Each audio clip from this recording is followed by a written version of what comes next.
دوستان عزیز، اینجایی که میبینید مزار شهدای جنگ بین آذربایجان و ارمنستانه که براشون خیلی مهم و قابل احترامه. به همین دلیل این مزار رو آوردن تو بهترین جای شهرشون، بالاترین نقطه شهرشون دفن کردن.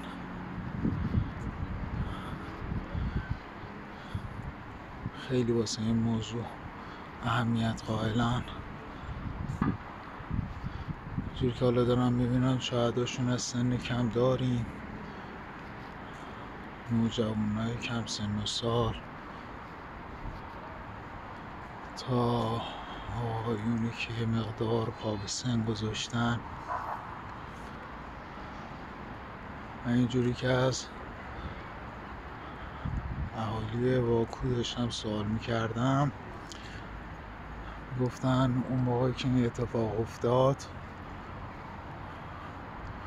کل باکو همه یه دست و یک صدا شده بودن و دشمنی هایی که بین همدیگه داشتن و همه رو کنار گذاشته بودن. همه با همدیگه یه دست شده بودن تا برای خاکشون بجنگن.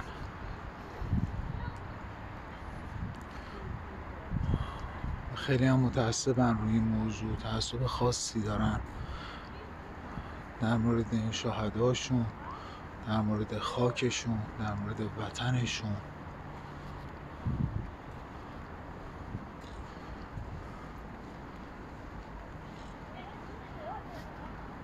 این قسمت که خیلی طولانیه، تا آخر باید برم. فعلا نمای زیبایی از شهر رو ببینین اینجا، یه نمای خیلی قشنگ، خیلی زیبا. با اینکه نزدیک کریسمس هستیم و قاعدتاً باید هوا خیلی سرد باشه، اینجا هوا بسیار مطبوع و عالیه. دریای زیبای خزر، ساختمان پالایشگاه نفت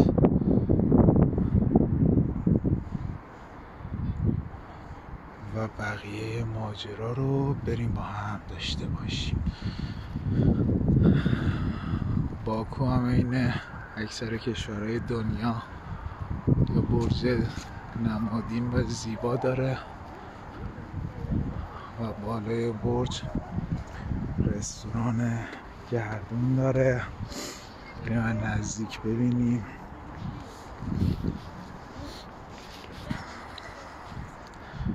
ادامه مزار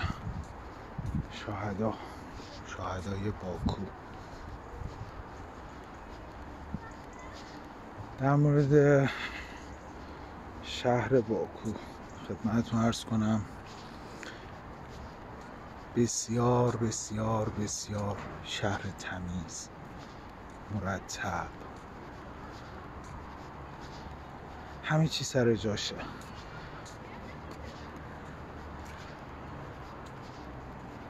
ترافیکش بعضی موقع دمدمای غروب که میشه خیلی زیاده. آدماش خیلی به هم دیگه احترام میذارن، کسی با کسی کاری نداره. دست بروش خیلی خیلی کم میشه تو پیاده راه‌ها و زیرگذرها دید. اینجا زیرگذر عابر پیاده خیلی زیاد داره. بعضی از چهارراهاش محل گذر عابر پیاده نداره و به جاش زیرگذرهای خیلی تمیز و مرتب بنا کردن، پله‌های برقی فعال و جوانای هنرمندی که تو اکثر این زیرگذرها موسیقی می نوازند و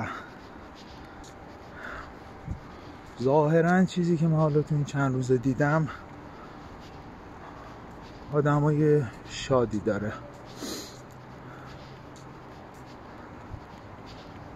و این شاد بودنشون خیلی خوبه، آرامشی که تو وجودشون هست. یه آرامش خاصی دارن و هم دیگه کمک میکنن و مثل بقیه شهرها موقعی که وارد باکو میشی باید مراقب راننده تاکسی هاشون باشی که قیمت‌های فضایی بهت ندن، که من این رکب رو خوردم و یه چیزی هلوش 3 برابر قیمت کرایه‌ای که باید میدادم و همون لحظه اول پرداخت کردم. دزدی مطلقا نیست. نیروهای امنیتی و پلیسشون خیلی مهربونن، برخلاف تصورات من و چیزی که دوستان میگفتن که اینجا پلیس هاشون رشوه بگیرن. خدا رو شکر همچین موردی رو من ندیدم. دوربینای امنیتیشون رو میبینین که تقریبا تو کل شهر هستش، همه جا این دوربینا هست. طبیعت زیبا، دنج، آروم و برج های زیبایی که نماد مشعله به حالت شعله آتیش اینا رو درست کردن. بریم از بالا ببینیم، شاید بهتر معلوم باشه. اینجا یه بالا بر 500-600 تا پله بودش، اومدم بالا یه نمای زیبا ازش بدیم و بریم بالا. این ردیف هم هستش، من اینو ندیده بودم. اینجا هم تا اون انتها شهدا رو دفن کردند. چیدمانی، چه نظم و ترتیبی.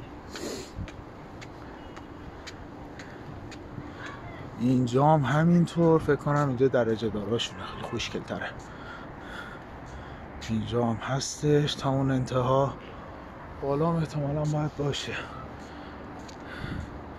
یه بنای خوشگل با آتیشی که همیشه فعاله. این همون برج که خدمت عرض کردم رستوران گردان دارد.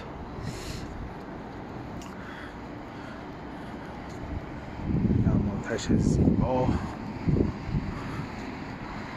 برای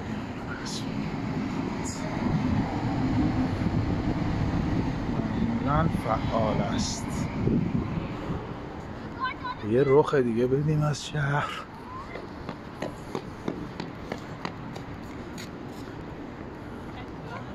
رخ زیبا بدیم از شهر.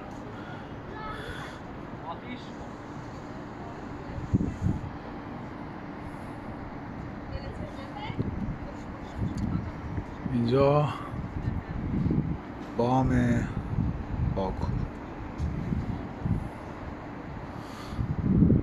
جالبه برام، ساختمونای جذابی داره.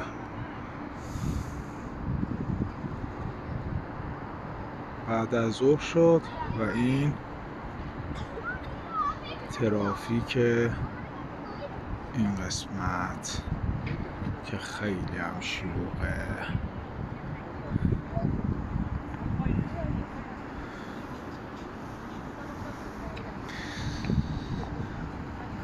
خیلی خوشحال شدم باهاتون بودم. فعلا خدا نگهدار.